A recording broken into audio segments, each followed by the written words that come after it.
ये जो है ये कौन कौन में बट गया था, दक्षिणी और उत्तरी दोनों में ये बट गया है, उत्तरी वियतनाम और दक्षिणी वियतनाम। अब जो क्या हुआ था, यहाँ पे फ्रांस पहले वियतनाम पे क्या, कंबोडिया पे, इंडो चाइना पे, ये तीनों पे क्या था अपना अधिकार। लेकिन फ्रांस भी हट गया, जापान भी हट गया, जर्मनी भी हट गया। जब तीनों हट गया तो ये दो क्षेत्र में बट गया वियतनाम।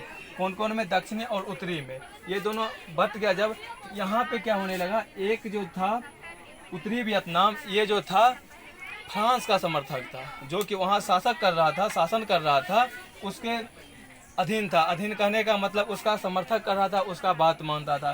दूसरा जो था ये क्या करता था, ये अपना अधिकार चाहता था कि हम खुद स्वतंत्र रहें और हम किसी का अधीन ना रहे।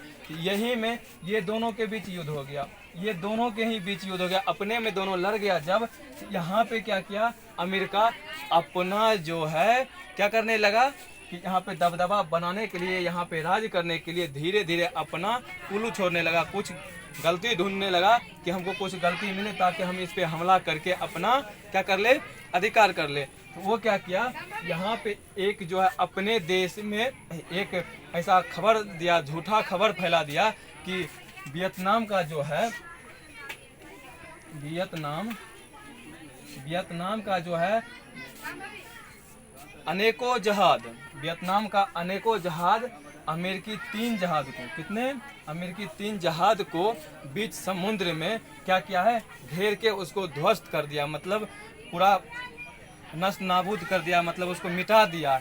इसी के तहत अमेरिका में एक अपना पार्लियामेंट में ऐसा एक कानून पास कर लिया कि जो कि उस कानून के तहत वियतनाम पे हमला करने का कानून था। वो क्या किया, यहाँ पे झूठा खबर बना के यहाँ पे हमला करवा दिया और यहाँ पे अपना लड़ने लगा। अमेरिका यहाँ पे लड़ने लगा, यहाँ पे दबदबा बनाने लगा। कहाँ पे, दक्षिणी वियतनाम पे। ये तो खुद फ्रांस का ही समर्थक था और फ्रांस किसके साथ था, तो अमेरिका के साथ ही था। दोनों तो सेकेंड वर्ल्ड वॉर में दोनों साथ ही था और आगे भी साथ ही रहा दोनों। यहाँ पे अपना दबदबा अमेरिका जब बनाने लगा तो हुआ क्या, यहाँ पे एक दाम में 5 लाख से भी अधिक फौज को तैनात कर दिया। कहाँ पे, दक्षिणी वियतनाम में एक दाम में 5 लाख फौज को यहाँ बुला लिया और यहाँ पे तैनात कर दिया। जब 5 लाख फौज को तैनात कर देना कहीं पे, सोचो कितनी बड़ी बात है। तो वो क्या किया, तब पर भी यहाँ के स्थानीय नेता पीछा नहीं हट रहा था। पीछा नहीं हटने का मतलब उससे मुकाबला कर रहा था, लड़ रहा था उससे। और यहाँ पे बहुत ज़्यादा वो था संख्या में, ये कम था, इसलिए ये क्या किया, यहाँ पे ये छुप के उससे लड़ता था। कहीं पे मिल जाता था उसको मार देता था या बम फेंक देता था और मार देता था। वो करता क्या था, ये बहुत ज़्यादा क्या होने लगा, गुस्से होने लगा। गुस्सा होने का मतलब ये हुआ कि ये बार बार हार रहा था, दक्षिणी वियतनाम बार बार अमेरिका से हार रहा था और उसका फौज मर रहा था अमेरिका का, इसलिए जो है वो गुस्से हो रहा था। तो वो क्या किया, दक्षिणी वियतनाम एक पूरा सब एक जगह बैठ के एक प्लान बनाया कि हम जो है जहाँ जहाँ अमेरिकी शासक का अधिकार है, जहाँ जहाँ अमेरिकी फौज है, वहाँ पे हमको हमला कर देना है। रातों रात लगभग 100 गांव पे, 100 क्षेत्र पे जहाँ अमेरिका का अपना अधिकार हो गया था, उस पे हमला करके जीत लिया और उसमें अमेरिका को हार का सामना करना पड़ा, हार का घर देखना पड़ा। जब हार गया ना, इसी से वो बहुत ज़्यादा गुस्सा होके वो क्या कुंची यहाँ पे 2 रासायनिक वार कर दिया। ठीक, 2 रासायनिक वार किया, जो कि एगो था उसका काम ये था कि अगर किसी के जिस्म पे गिर जाए या पत्ते या ज़मीन पे गिर जाए तो वहाँ को जला के भस्म कर दे। अगर शरीर पे गिर जाए तो पूरा शरीर के हड्डी तक को जला दे। तो वो क्या किया, उसका जो अमेरिका का एयरफोर्स था उस समय भी बहुत ज़्यादा शक्तिशाली था। उसका अमेरिका के फौज एयरफोर्स यहाँ वियतनाम में घुस नहीं पा रहा था, क्योंकि वियतनाम बहुत जंगली क्षेत्र था और वहाँ बहुत ज़्यादा जंगल था। अब सोचो जंगल रहेगा, ऊपर से लड़ेगा कैसे, ऊपर से लड़ने में उसको बनेगा नहीं। जो आदमी उसका दुश्मन नीचे रहेगा उसको देख नहीं सकता, अगर देख नहीं सकता उसको मारेगा कैसे। इसी के लिए वहाँ पे वो रासायनिक वार कर दिया ताकि वहाँ के जितने भी जंगल हैं वो सब के जल जाए। और दूसरा था कि दूसरा का काम ये था कि किसी पत्ते पे गिर जाए उसे तुरंत सुखा दे। और दोनों रासायनिक वार यहाँ पे किया दक्षिणी वियतनाम पे, और दोनों वहाँ के जंगल को पूरा आग लगा दिया और जला दिया, और वहाँ पूरा जितने भी पेड़ पौधे थे उसको जला के भस्म कर दिया, और वहाँ पे अपना एयरफोर्स से लड़ने लगा।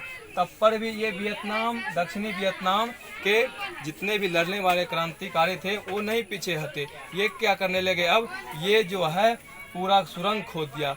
जहाँ जहाँ था अमेरिकी फौज को जितना भी उसको शक होता था वहाँ पे ये क्या किया, सुरंग खोदना शुरू कर दिया, और पूरा वियतनाम में ही सुरंग खोद दिया अंदर ही अंदर। और इसको जहाँ शक होता था कि यहाँ पे अमेरिकी फौज है, या तो वहाँ बम गिरा देता था, निकलता था गुफा से और वहाँ पे बम फेंक देता था, या गोली मार के उसको मार के अंदर चल जाता था। तो उसी के जब वहाँ पे क्या किया, उसका फौज मरने लगा, अमेरिका का फौज जब मरने लगा था, उसी गुस्से में आके एक गांव है दक्षिणी वियतनाम में, एक गांव है जिसका नाम है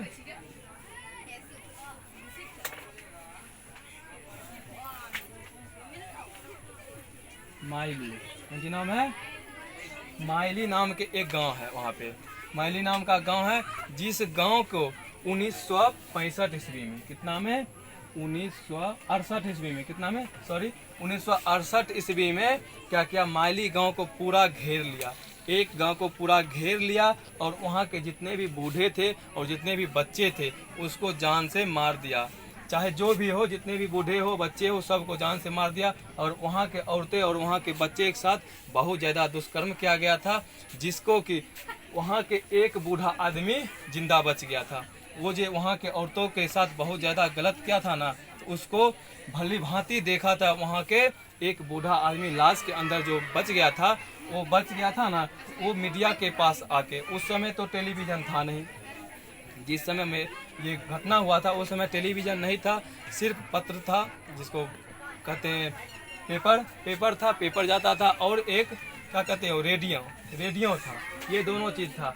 लेकिन यहाँ पर जो एक बूढ़ा आदमी था वो बच गया था ना, तो वो जो है मीडिया के पास आके पूरा सच्चाई बता दिया, कैसे कैसे हुआ, कैसे गांव को घेरा गया, कैसे यहाँ पे गलत किया गया, सब चीज़ मीडिया को बता दिया, जो कि पूरा दुनिया में ये बात पूरा एक नोक के तरह पूरा दुनिया में फैल गया, और अमेरिका के बहुत ज़्यादा शर्मिंदगी का सामना करना पड़ा, और पूरा देश उसको गलत निगाहों से देखने लगा, और उसको कोई आंख में आंख मिला के बात नहीं करना चाहता था, इतना उसको दुष्टाचार्य समझने लगा था।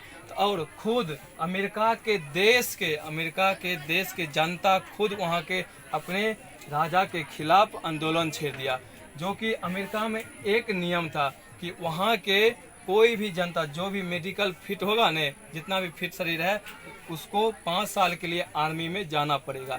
इसलिए वहाँ के हर जनता आर्मी में जाता था, जो अपाहिज ना हो, पूरा फिट हो, उसको जाना ही पड़ेगा। तो इसमें 5 साल के लिए जाता था। जब जाने लगा था वहाँ पे, यहाँ के जनता खुद उस अपने राजा के खिलाफ क्या कर दिया था, बगावत कर दिया था, आंदोलन छेड़ दिया था। उसी समय वहाँ का एक निक्सन नाम के नेता था, जो कि उसने एक भाषण में कहा था कि अगर मैं यहाँ के राष्ट्रपति प्रधानमंत्री बन जाता हूँ तो मैं यहाँ पे जितना भी दक्षिणी वियतनाम और उत्तरी वियतनाम पे मेरा सैनिक है, जितना भी दबदबा हो रहा है, मैं इसको स्वतंत्र कर दूंगा, आज़ाद कर दूंगा, इस पे अपना सेना हटा लूँगा। तो ये कह दिया था, और यही बात कह के वो जो है यहाँ पे जीत गया, वहाँ पे जीत लिया। और वो क्या किया, और फिर दूसरा भाषण में क्या किया, वो कह दिया कि मैं तो उत्तरी वियतनाम से अपना फौज को हटा लूँगा, लेकिन जितना फौज यहाँ से हटाऊँगा उससे अधिक यहाँ दक्षिणी वियतनाम पे फौज को बढ़ा दूँगा, ये सोच के। लेकिन यहाँ की जो जनता था, यहाँ के सैनिक और यहाँ के जो सैनिक थे ना, यहाँ लड़ते रहे, यहाँ के नेता लड़ते रहे, लेकिन निक्सन के जो देश में अपना हो रहा था आंदोलन, वहाँ के जनता कर रहा था, उसके आगे घुटने टेकना पड़ा, और जाके यहाँ दोनों से इसको स्वतंत्र करना पड़ा। ये दोनों स्वतंत्र हो गया। यहाँ से अमेरिकी फौज यहाँ से निकली, और ताहे ना ये दक्षिणी वियतनाम उत्तरी वियतनाम पे हमला कर दिया, और उत्तरी वियतनाम को जीत लिया, और फिर से एक ये वियतनाम के नाम से जाने लगा। और यहाँ वियतनाम, लाओस और कंबोडिया, वियतनाम का अभी 2019 में वहाँ जो है 86%, कितना 86% आदमी शिक्षित है। वहाँ के आदमी 86% शिक्षित है और वहाँ के फीमेल 96% शिक्षित है। मतलब वहाँ के औरतें 96% शिक्षित है। और अभी भी ये है, इसको इंडो चाइना इसीलिए कहा जाता था क्योंकि ये जो है ये दोनों के बीच में आता है। और फ्रांस जो यहाँ पे अपना शासन किया था, यहाँ पे वो जो है अच्छा भी किया था, शासन करता है तो यहाँ पे कुछ अच्छा भी करता है। जैसे में कि वहाँ पे दलदली क्षेत्र जो था उसको खेती योग्य बना दिया था और शिक्षा का प्रबंध कर दिया था। वहाँ पे शिक्षा का प्रबंध उतने को किया था जितना को कि उसको चाहिए, उससे अधिक नहीं देता था, जो कि अगर हमसे ज़्यादा जान जाएगा तो ये हमारे ऊपर ही, हमारे लिए ही खतरा बन जाएगा। इसलिए उसको उतना शिक्षा नहीं दिया जाता था। लेकिन जो बच्चा पढ़ने के लिए आगे निकल जाता था उसको फाइनल एग्जाम में फेल करा दिया जाता था। तो हुआ क्या, ये दोनों पे हमला कर दिया था इस पे और दोनों एक बन गया और फिर से दोनों पे एक कानून लागू हो गया था। ठीक।